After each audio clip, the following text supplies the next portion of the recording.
Olá, boa noite. A paz que excede todo entendimento esteja guardando o teu coração nesta noite de quarta-feira do mês de junho.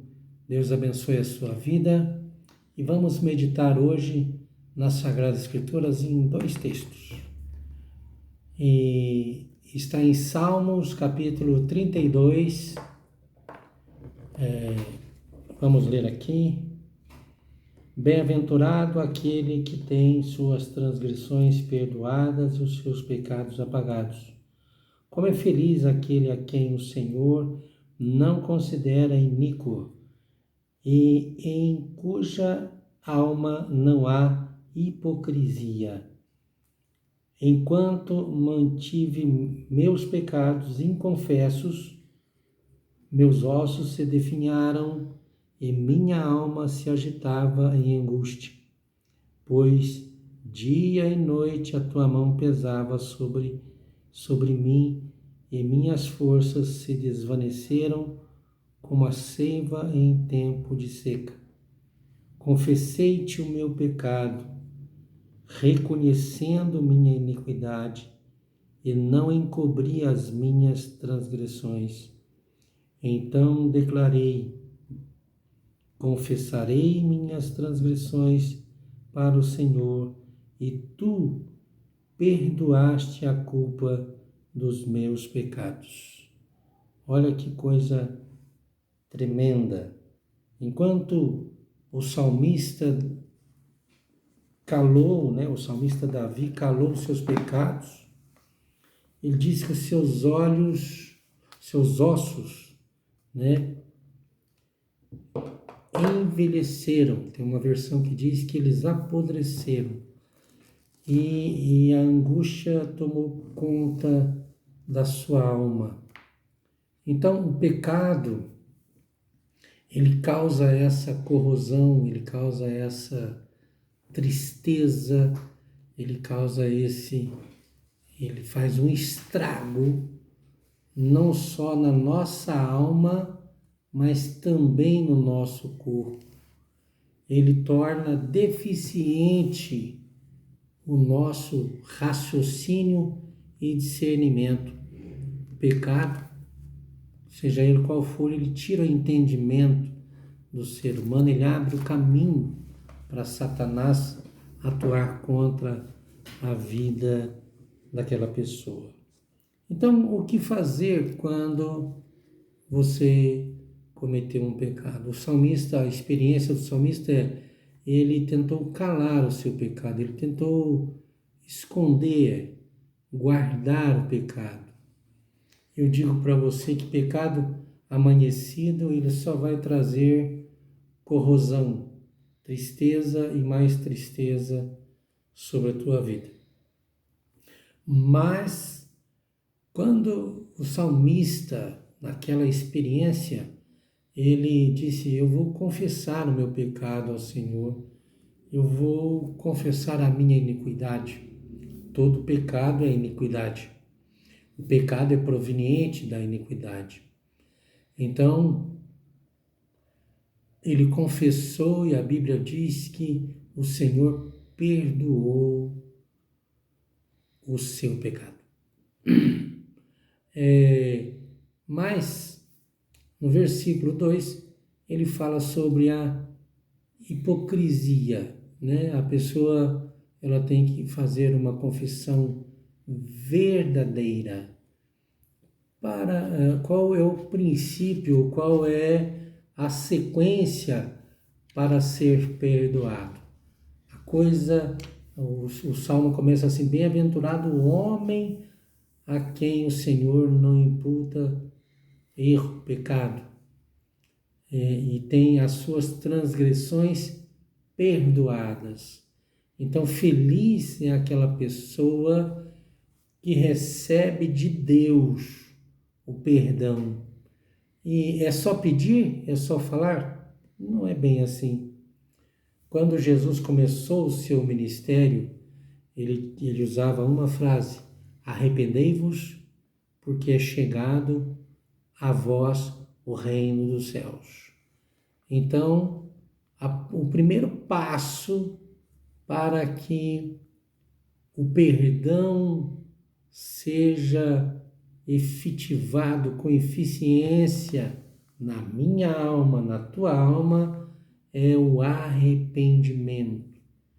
Diferente do remorso, o arrependimento, ele não busca desculpas e nem tenta transferir a culpa. O arrependimento é a dor de ter ofendido a Deus e também o semelhante. Quando nós pecamos, nosso pecado geralmente atinge alguém, afeta alguém. E quando nós nos arrependemos do nosso pecado, o que nós queremos de fato é reparar, é buscar reparar o erro. Então, você vê o caso de Zaqueu. Quando ele se vê diante de Jesus, ele diz assim, eu vou, se eu defraudei alguém, eu vou restituir 4 vezes mais. Isso é um sintoma de um arrependimento verdadeiro. E vou dar metade dos meus bens aos pobres. Esse é um sintoma de um arrependimento verdadeiro. Ele não queria nada que fosse ilegal na sua vida. Quando ele estava fazendo isso, porque ele era um publicano, ele extorquia o seu próprio povo, e o seu povo, diante da escravidão ali, do Império Romano, da sujeição ao Império Romano, era um povo empobrecido naquela época. E Zaqueu toma essa atitude nobre, mostrando um genuíno arrependimento. Na primeira epístola de João, no capítulo 1, né? A primeira epístola de João, capítulo 1, no versículo 8, diz assim: se declaramos que não temos pecado algum, enganamos a nós mesmos e a verdade não está em nós. O versículo 9: se confessarmos os nossos pecados, Ele é fiel e justo para nos perdoar os pecados, para nos perdoar de todos os pecados e nos purificar de qualquer injustiça. Olha que coisa tremenda.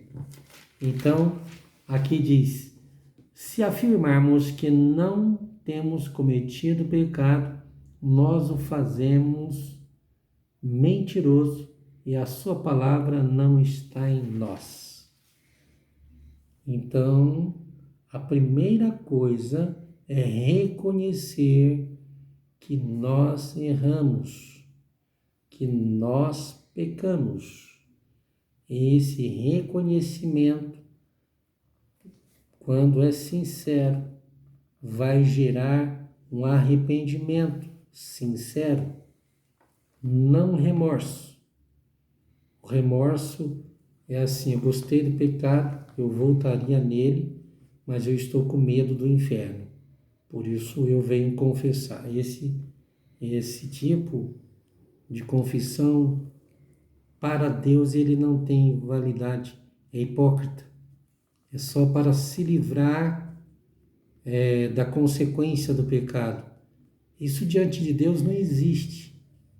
Agora, você, para experimentar a alma leve, o espírito aberto para o Espírito de Deus, sem culpa, é preciso, de fato, levar uma vida de confissão. Deus não quer prisioneiros, pessoas acorrentadas. Quando você peca, quando eu peco, nós ficamos acorrentados. Quando você guarda alguém no coração com ressentimento, você está acorrentado. Quando você mantém a ira, faz a ira amanhecer, Então, ou às vezes ela fala, não, eu não tenho ódio daquela pessoa, eu tenho ressentimento. Você sabe o que você está dizendo? Você está dizendo que você tem um ódio envelhecido. O ressentimento nada mais é do que um ódio que você teve da pessoa e ele está continuando envelhecido, como Davi.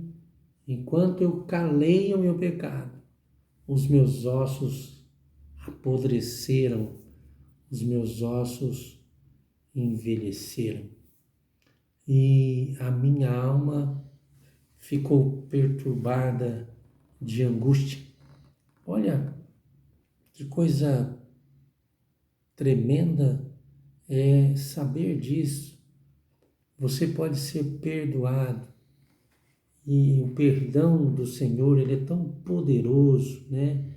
Olha lá, ó, se confessarmos os nossos pecados, ele, Jesus, é fiel e justo para nos perdoar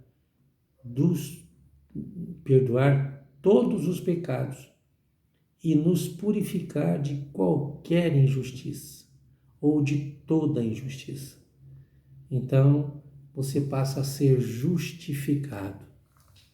E a sala do trono está aberta para você entrar pelo sangue do Cordeiro e falar com o Eterno sem problema, sem culpa, porque você lançou toda a tua ansiedade sobre Jesus e o pecado que você cometeu foi cravado na cruz do Calvário quando você o reconheceu, se arrependeu, confessou. Então, ele fala assim, se declaramos que não temos pecado algum, enganamos a nós mesmos e a verdade não está em nós. Há pessoas que se julgam tão santas que acham que não precisam ter uma vida de confissão diante do Senhor. Eu quero dizer para você que isso é muito importante. Se afirmarmos que não temos cometido pecado, nós o fazemos mentiroso e a sua palavra não está em nós. Então, quando nós afirmamos que nós não temos cometido pecado, não é na prática, é cometido pecado, diferente. A prática é quando é feito aquilo constantemente. Então, cometido pecado, nós o fazemos de mentiroso, sua palavra não está em nós. Nesse estado, a vida espiritual da pessoa, ela fica bloqueada, a pessoa perde a sua comunhão com Deus e, consequentemente, a comunhão com a igreja, o corpo de Cristo. Ela quer se afastar e ela arruma N justificativas para se afastar daquelas pessoas, porque aquelas pessoas significa que ela própria, às vezes as pessoas não falam nada, as pessoas não fazem nada, mas a própria pessoa começa a se cobrar, ou seja, os seus ossos começam a apodrecer. Aquela pessoa, ela sai da comunhão de Deus, é a primeira comunhão que ela perde, e então ela perde a comunhão com os irmãos também, porque aquele ambiente a incomoda, aquele ambiente da igreja, do ajuntamento dos salvos, né? A deixa, a constrange a se arrepender ou a confessar o pecado. Quando isso não acontece e a pessoa então passa a viver uma vida espiritual de fachada, então quando ela chega diante do Senhor ou vai falar com o Senhor, é uma atitude hipócrita, porque não tem arrependimento ali, é remorso, não tem relacionamento ali, é falsidade, está chamando o Senhor de mentiroso, está também sem a palavra do Senhor. Então, a palavra do Senhor é a luz, ela esquadrinha o nosso ser, ela esquadrinha, a Bíblia diz que Deus esquadrinha o nosso coração e os nossos rins, dizendo que não existe nada, né, que possa passar em nós, na nossa vida, que Deus não sabe. Então, querido e querida, vamos levar uma vida perdoados, porque ser perdoados é a garantia da felicidade. Receber o perdão de Deus é a garantia da felicidade. Então, não é difícil ser perdoado. E, na verdade, Deus quer muito mais que nós recebamos o seu perdão, pois está disponível, mas precisa ir pelo caminho correto, andarmos pelo caminho correto. Arrependimento, reconhecimento, arrependimento e confissão. Esses 3 pilares para que você receba o perdão. Arrependimento sincero, reconhecimento sincero, confissão sincera, perdão de Deus liberado. A justiça de Jesus vem sobre a tua vida. O poder da justiça de Cristo vem e cobre você como uma capa. E aí então ninguém mais pode te acusar, nem a tua consciência. Viva assim, perdoado. Receba o perdão de Deus e viva uma vida de justiça pelo poder do sangue de Jesus. Deus abençoe a sua vida.